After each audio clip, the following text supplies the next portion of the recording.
AI inbreeding, why people want it, and why you really shouldn't do it. If you recall the Hasburgs, the famous family from Europe, a famous banking family, where they had what's called the Hasburg jaw, and they had a bunch of other horrible deformities, all due to the fact that they were always breeding with each other. And the reasons are quite simple, and in fact, they make a lot of sense. If you were a banking institution way back in the medieval era, how do you trust that the account ledger in one country matches the account ledger in another? And how do you maintain that trust over generations? How do you trust that someone in another country says and does what they say they're going to do? And that's quite simple. You, at the time, build familiar bonds.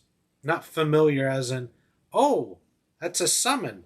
No, familiar, as in family, as in, boy, your first cousin looks amazing. Let's go marry her. Or, boy, my sister looks great. That type of incest, that's disgusting by modern standards because it leads to inbreeding. It leads to a lot of genetic deformations. And surprise, surprise, AI is no different. So, you got to ask the question, why would people want to inbreed AI?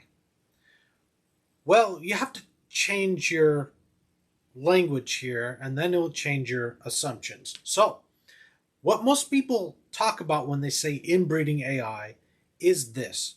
We're going to develop an AI that's super intelligent, that then is going to train the next AI with data to make it even more intelligent, and then that AI will train more AI, and as they continue to develop, they will develop a super intelligence. Dare I see it? A God level-esque level of intelligence. And that sounds great. It sounds horrifying. It sounds terrible. A super intelligent AI trained by other AI to become the supreme AI deity. Well, it doesn't quite work out that way. And there's a very good reason why. So let me be your illuminator into why incestuous practices with AI only lead to inbreeding and horrible genetic defects. So let's get into the nitty gritty.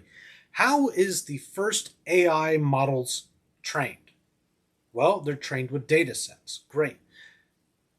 And they're also trained with alignment.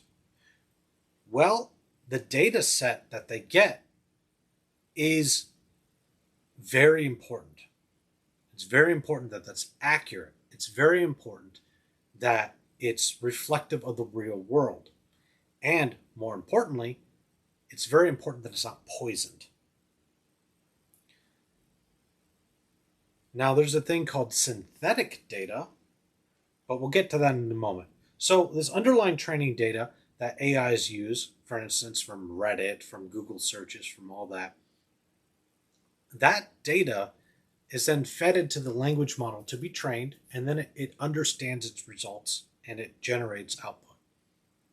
Then you have to worry about alignment, where, and this is the dirty secret of AI, is that they use a service called Mechanical Turk. Now, the premise of Mechanical Turk is that companies can get questions or things solved for less than half a penny. It's ridiculously low. So you have a bunch of people from other countries or America signing up and getting paid less than a cent to help AI train. So yeah, it's a dark secret is that these companies are making billions and they're paying fractions of a penny to help get their AI aligned through Mechanical Turk. You can look it up too. So how does that apply to an AI training AI? Well, when you ask the original AI trained on the original data set a specific result about a specific period in time, say about the American Revolution, it's able to accurately spit out that information. But when you take that same AI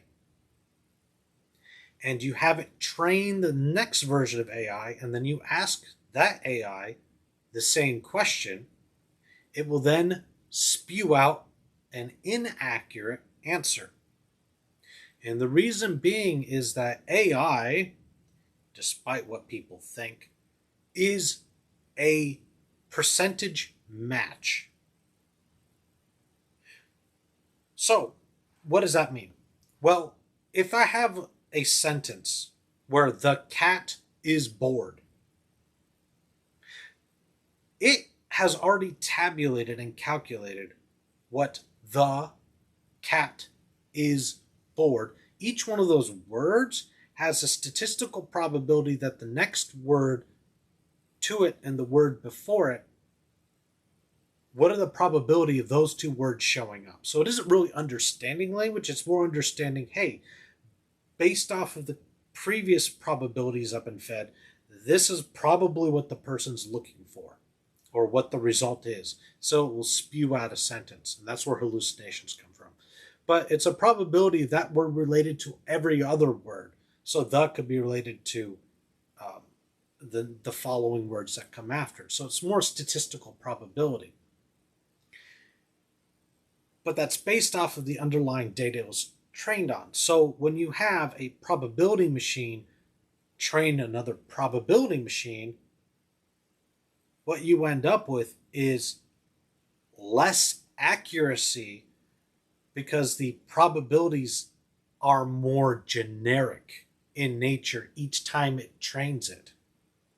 So by the time you get to the third and fourth generation of these AIs training each other, they don't even know what the American Revolution is about because they're more optimized for what they were trained for.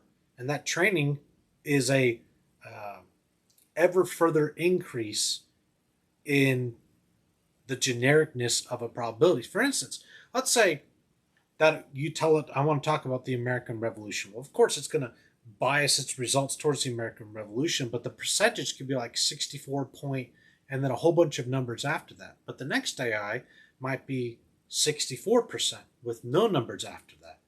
And the next AI might be like 60%. And then the AI trained after that might be 50%. Each time, the results are getting more and more fuzzy. And we see that actually bear out when researchers have AIs, train AIs, they get stupider over time instead of getting more intelligent. So, despite the claims that AIs will train AIs and they will become super intelligent, you have to go back to the data. And that's where I talked about some issues about poisoning. And poisoning can happen in two ways. And this is why it took so long for OpenAI to move to GPT 4.5 Turbo, is that up until 2021, there wasn't really AI generated content on the internet. So the data set was roughly relatively clean. But after 2021, because you had GPT-2, GPT-3, GPT 3.5, GPT-4 eventually, is that people have been using these AIs to push out data into the internet. And then that data is then becoming part of the training set for the next generations of AI. And the hope is that this data set is being cleaned by humans so it's good data. But in reality, when you're able to generate 20 or 30,000 articles, do you really care if each article is held to the highest standards of human artistic and accuracy? No, I don't think so. So you end up with the data sets now that are being fed in being interlaced with AI generated stuff. So that's creating a poisoning into the environment that now needs to be filtered for. And how do you detect AI? That is a losing scenario because despite all these services claiming that they could detect AI, in reality, no, they can't. Because if you have something built to emulate humans and do it better than humans, then it's the humans that are going to look fake by extension. And that's what we're seeing happening even in colleges, where students are having AI write papers, and then they're writing papers, and then they put their papers that they wrote into an AI detector and saying that they look like AI, and the AI papers don't. How do I know this? I have friends who are nurses, because surprise, surprise, your nurse may have used AI to get through nursing school. That's something we should be asking in the future. But if AI's data sets being poisoned, that's one level of AI poisoning. We have the other level of AI poisoning, and that is the Mechanical Turk. Now, I mentioned Mechanical Turk earlier, but I think it's good refreshing again. Essentially, the idea is that when AI spits out a result, these humans can evaluate the result and tell the AI, no, we need to weight your answers more towards this and not towards that, because we want you to provide useful, good information. Well, what these Mechanical Turk users discovered is that they could have AI answer for them in bulk. So now you have AI trying to align AI, but it could be literally itself trying to align itself, where they're using GPT-4 to help align GPT-4, and so you end up poisoning the well. So that's two different types of poisoning that goes on. And then you have to worry about malicious intentional poisoning, where someone says, hey, not only am I going to put fake data into the training data set, but in order to slow down my competitors, because they're all using Mechanical Turk, I am going to get people in there to poison the results as well. So that's at least 3 different levels of poisoning that could go into an AI, which you then train other AIs with, and you end up with a really, really terrible result. So as someone who works in the AI industry, is there steps that I can take to help reduce the amount of poisoning? And the answer is no. Obviously, that well exceeds my own limited influence in the AI industry. But I think it's healthy to be aware of these things so that when a business decides to implement AI into their workflows, into their processes, that they can say, hey, should we use an AI that's verified? Should we use an AI that was trained on synthetic data? Should we use an AI that has a history of being trained on certain services that are susceptible to being poisoned? And how do we fix it? Or do we choose a different service? And that is going to be the differentiator in business, is that businesses are going to tend to choose companies and services that have less poisoning than others. Hey, they might even train in-house. Who knows? But it's something to be aware of, especially when everyone's so concerned about superintelligence. And I have an episode already on why you shouldn't be concerned about superintelligent AI. And how it will, impact users in general. And in fact, how it will impact your work in general. But I feel, if we know AI's weaknesses, we can better position ourselves to be in a position to make informed choices.